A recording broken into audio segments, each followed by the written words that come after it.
mogoče najprej, odkud ime Zona B? To je u stvari tajna velika. Znam da svi misle na zonu A i zonu B, ali zona B je više zona kao zona.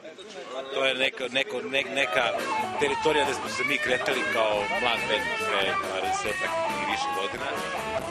Može biti kao Beograd, može biti i kao zona bluza i tako da u stvari više smisleno je pitanje. Nije nam bila prva misla da to bude politika u pitanju. Zona A i zona B, Trst i ostalo. Kako to, da ste v Beogradu začutili ta bluzovski patos in začeli to glasbo igrati?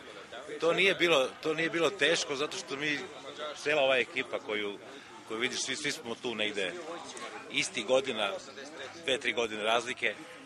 To je u stvari muzika s kojom smo mi počeli da se bavimo, kao klinci. Znači, prve bendove koje smo snimali, to je bio neki John Mayer ili neki rani Clapton ili, ne znam, Muddy Waters.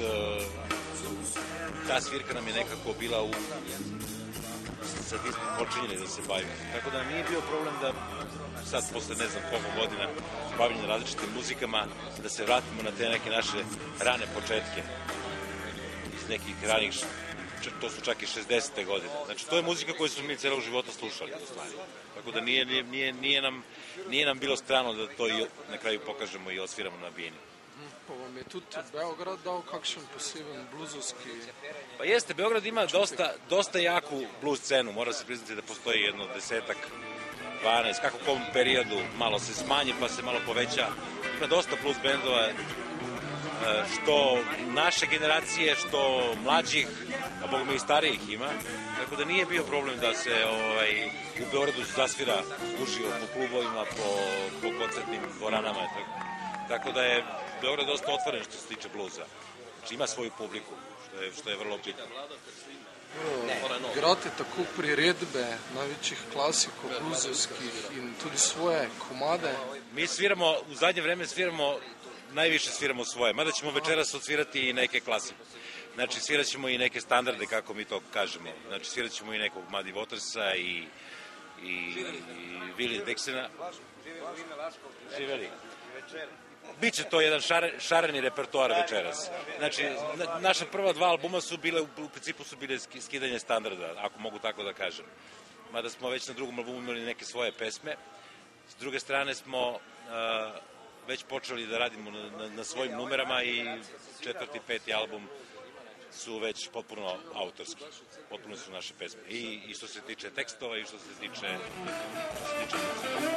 Kako ste pa zdaj ustvarjalno se pripravljajo novi komadi, nov album? Što se tiče kreativnosti nemamo problema. Mi smo upravo u pripremi novog albuma, koji je do duše već trebao da bude snimljen, ali nekako sticam okolosti. Verovatno će u toku leta, znači tamo avgust, septembar, već biti gotovo. Znači imamo gotove pesme. Jedini problem je da se nađemo na isto mesto u isto vreme i da to bude u studiju. I kad se nađemo u studiju, mi ćemo to zabeležiti. I normalna stvar, čućete te nove pesme. Aha, bomo danes večer slišali tudi te nove komade? Pa možda i odsviramo neki ekstra novu pesmu. Zašto da ne? Moguće, ne znam. Kako nas ponese atmosfera? Zakaj pojete v angleščini? Pripravljate tudi kakšne komade v srpščini? Mi u suštini imamo samo jednu jedinu pesmu na srpskom, iako to nije na srpskom, jer pesma se zove Rakija, bio veliki hit je bilo u Srbiji, to je samo ta reč, Rakija. Rakija znate šta znači. To je u stvari jedan instrumental, ali to je onako jedna šala na neke pesme kao Tequila, kao ima puno takvih pesma. To je onako čisto izašlo iz nas u jednom trenutku u studiju. Inače na engleskom, zašto na engleskom to sve zvuči normalno? Srpski je vrlo težak jezik za pevanje bluza. Ne kažem da nema blues pesama, dobrih pesama na blues. Mi smo svoje dobro izvodili, vrlo često svirali pesmu koja se zove Negde daleko, to je standard koji je svirao Zoran Božinović, koji je bio član našeg benda, umro je pre par godina, nažalost, više nije član. Jako puno ljudi misli da on peva na engleskom, u stvari je pevao na srpskom, zato što tako je upevan, dobro upevan tekst, ali vrlo je težak znači s ovim našim č, č, đ, vrlo je teško upevati tekst, tako da na engleskom vrlo prirodno zvuči i to je po nama sasvim normalno da se blues svira i peva na engleskom.